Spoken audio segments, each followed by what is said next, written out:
2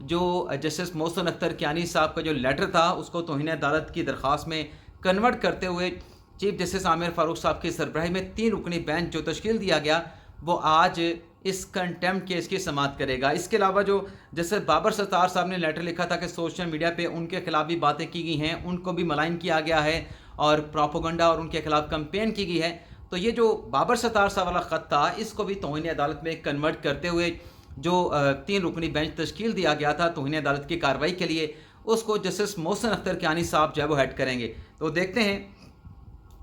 آج اسلام آباد high court میں ان 2 اہم مقدمات کے سماعت کا حکم نامہ کیا آتا ہے اور سوشل میڈیا پر ججز کے خلاف مہم اور پروپیگنڈا چلانے پہ کن کو جو ہے وہ توہین عدالت کا نوٹس جاری کر کے سمن کیا جاتا ہے اور جواب طلب کیا جاتا ہے۔ تو یہ بھی ناظرین ایک اہم مقدمہ آج اسلام آباد ہائی کورٹ میں زیر سماعت آنے جا رہا ہے۔ اس کے علاوہ اگر ہم بات کریں تو اسلام آباد ہائی کورٹ میں جو عمران خان صاحب کا 190 ملین پاؤنڈ میں جو اپیل ہے، جو ضمانت کی درخواست ہے، اس پر بھی چیف جسٹس عامر فاروق صاحب اور جسٹس طارق محمود جہانگیری صاحب جو ہیں وہ عمران خان صاحب کی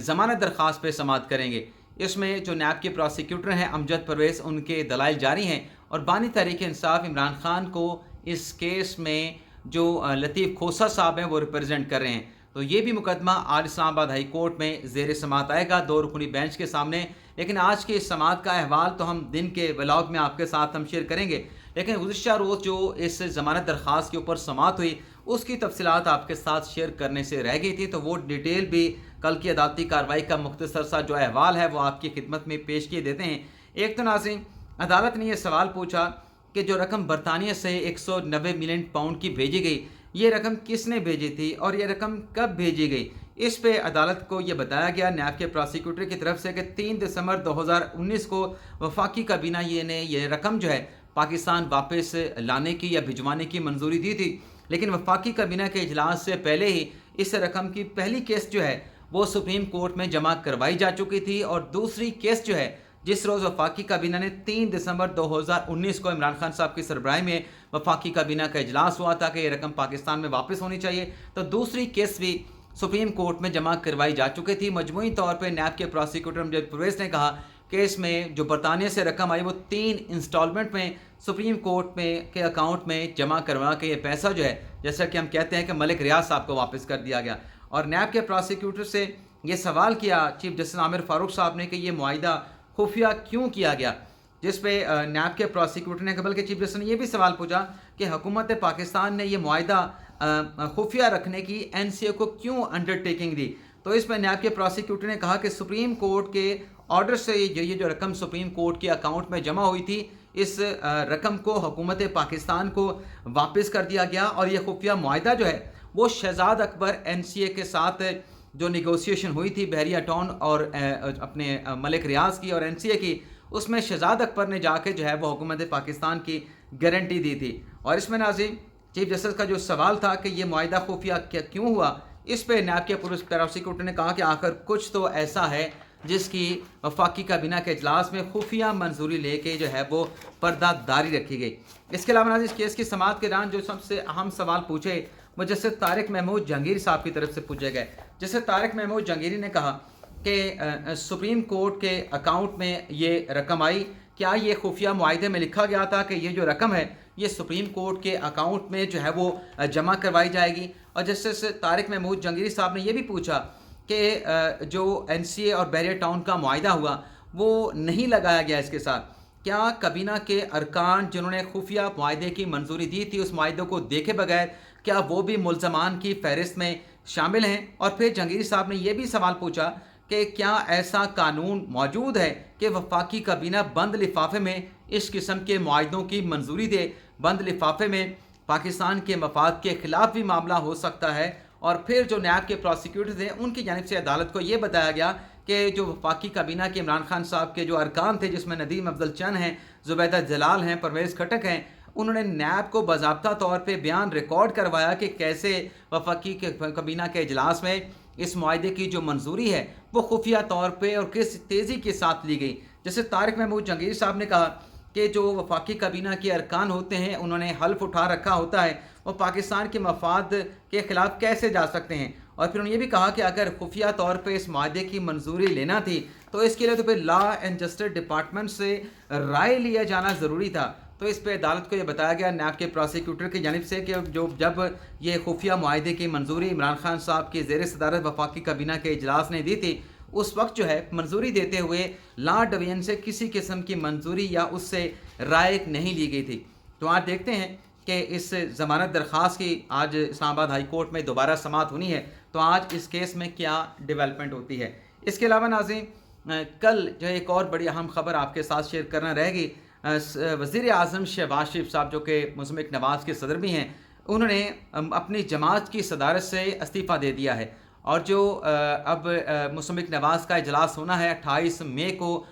مرکزی مجلس عاملہ کا، اس میں امکان ہے کہ جو اجلاس کے نوٹسز پارٹی ارکان کو مرکزی مجلس عاملہ کے ارکان کو جاری کیے گئے ہیں، اس 28 مئی کے اجلاس میں سابق وزیر اعظم نواز شریف کو جو ہے وہ پارٹی کا نیا صدر جو ہے وہ منتخب کر لیا جائے گا. اس کے علاوہ عمران خان صاحب کا اوپر ضمانت کا ذکر ہوا، ضمانت کیس کا، تو یہ بھی آپ کو بتاتے چلیں کہ جو زمان پارک میں عمران خان صاحب کی جو ضمانت کا جو مقدمہ تھا لاہور ہائی کورٹ میں، لوور کورٹ سے تو عمران خان صاحب کو ضمانت نہیں ملی تھی، لیکن کل لاہور ہائی کورٹ میں زمان پارک میں عمران خان صاحب کی جو درخواست ضمانت ہے، سلمان صفدر صاحب پیش ہوئے تھے، ان کی طرف سے دلائل دیے گئے، تو لاہور ہائی کورٹ نے اسلام آباد کی زمان پارک کیس میں جو ضمانت ہے اس کو ایکسیپٹ کر لیا ہے. ناظرین کل رات کے ولاگ میں عمران خان صاحب کے حوالے سے ایک اہم خبر جس کا میں نے ذکر کیا تھا کہ عمران خان کے خلاف آرٹیکل 6 مقدمہ بنانے کا فیصلہ، اس میں یہ جو بات تھی جو عمران خان صاحب سے جڑی آرٹیکل 6 کے مقدمے کے حوالے سے تھی، وہ کیونکہ بہت لمبی ڈیٹیل تھی، وہ آپ کے ساتھ یہ آرٹیکل 6 والی بات جو کہ عمران خان صاحب سے جڑی ہے وہ آپ کے ساتھ شیئر کرنا رہے گی.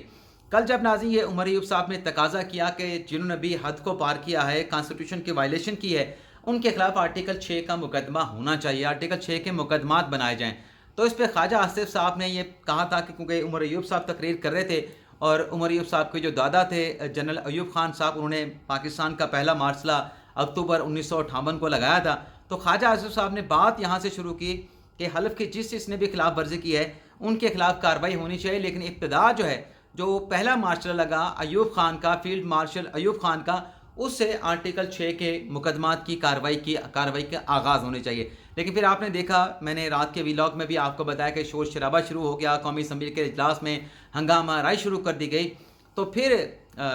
خواجہ آصف صاحب نے کہا کہ اس بات کو فاسٹ فارورڈ کر لیتے ہیں، چلیں ماضی کی بات کو چھوڑیں. عمران خان صاحب نے پرویز مشرف کو سپورٹ کیا، مشرف سے لے کے 2013-2022 تک کی انہوں نے بات کی کہ چاہے پرویز مشرف ہوں، چاہے اس میں جنرل ذیل الاسلام ہوں، چاہے احمد شجاع پاشا ہوں، جنرل باجوہ ہوں یا جنرل فیض حمید ہوں، ان کی بھی خان صاحب نے تابعداری کی، تو ان کو جو سیاست میں مداخلت کے لیے لایا گیا تو اس پہ کیا کرنا ہے اس کا بھی سوچا جائے. لیکن خاص طور پہ جو عمران خان صاحب کے خلاف آرٹیکل 6 کے مقدمے کے حوالے سے خواجہ آصف صاحب نے اپنی تقریر میں بات کی، اپنی اسپیچ میں بات کی، وہ یہ تھی کہ جو 9 اپریل اپنا 2 یا 3 اپریل غالباً 3 اپریل کی ڈیٹ تھی کہ جب عمران خان صاحب کے خلاف عدم اعتماد کی جو تحریک تھی وہ قومی اسمبلی میں پیش کی جا چکی تھی، اور 3 اپریل کو اس پر ووٹنگ کروائی جانی تھی، لیکن ووٹنگ کروانے کی بجائے جو عمران خان صاحب نے بیانیہ بنایا اور 7 مارچ کو جو سائفر لہرایا گیا اسلام آباد کے تحریک انصاف کے جلسے میں، اس کے بعد جب یہ عدم اعتماد کی تحریک کی ووٹنگ کی جو جب تاریخ مقرر کی گئی، تو اس روز جو ڈپٹی اسپیکر تھے قاسم سوری صاحب، انہوں نے فواد چوہدری صاحب کو جو ہے وہ ایوان دے دیا، مائک دے دیا، اور پھر ان کو بات کرنے کا جو موقع دیا گیا، اس کے بعد پھر جو ڈپٹی اسپیکر قاسم سوری صاحب تھے، خواجہ آصف صاحب نے کہا کہ انہوں نے عدم اعتماد کی تحریک اڑا دی. عمران خان صاحب نے جیسے ہی وہ عدم اعتماد کی تحریک کو ختم کیا گیا، اس کے خلاف ruling deputy speaker Qasim Suri نے دی، تو عمران خان صاحب نے قومی اسمبلی تحلیل کرنے کی جو سمری ہے وہ انہوں نے صدر پاکستان عارف علوی صاحب کو بھجوا دی. تو اس پہ خواجہ آصف صاحب یہ کہہ رہے تھے کہ یہ جو اقدام تھا قومی اسمبلی تحلیل کرنے کا، عمران خان صاحب کا قومی اسمبلی کے ایڈوائس صدر پاکستان کو بھجوانے کا، جس طریقے سے رولنگ دے کے جو اپوزیشن کی جو عدم اعتماد کی تحریک تھی اس کو اڑا دیا گیا، اس پر سپریم کورٹ کے 5 رکنی بینچ نے سماعت کرتے ہوئے بڑا واضح کہا کہ آرٹیکل 6 ہے، یہ آئین کی خلاف ورزی کی گئی ہے. تو اس پر آرٹیکل 6 کی کارروائی کا سپریم کورٹ کے ایک فیصلے میں ایک جج صاحب کی طرف سے کہا گیا تھا. تو اس پہ خواجہ آصف صاحب کہہ رہے تھے کہ اگر آپ نے اس طریقے سے آرٹیکل 6 کے مقدمات بنانے ہیں تو یہاں پر بھی حد کو کراس کیا گیا، آئین کی خلاف ورزی کی گئی، اور سپریم کورٹ کے فیصلے میں لکھا گیا کہ یہ آرٹیکل 6 کیا گیا ہے، آئین کی وائلیشن کی گئی ہے، تو اس پہ پھر عمران خان صاحب کے خلاف بھی آرٹیکل 6 کا مقدمہ بنانے کا فیصلہ کر لیں، آرٹیکل 6 کی کارروائی کا فیصلہ کر لیں۔ تو یہ کل جب خواجہ آصف صاحب نے بات کی تو اس پہ جو ہنگامہ ہوا، جو شور شرابہ تحریک انصاف نے بپا کیا قومی اسمبلی کے اجلاس میں، وہ آپ سے ڈھکا چھپا نہیں، لیکن عمران خان صاحب کے خلاف آرٹیکل 6 کی کارروائی کی بات جو ہے وہ اس تناظر میں خواجہ آصف صاحب نے قومی اسمبلی کے اجلاس میں کی تھی۔ تو یہ ناظرین آج کا ہمارا ویلاگ، آپ سے اجازت چاہتے ہیں۔ اللہ تعالی ہم سب کا حامی ناصر ہو، اپنی ڈھیر ساری دعاؤں میں یاد رکھیے گا۔ اللہ حافظ۔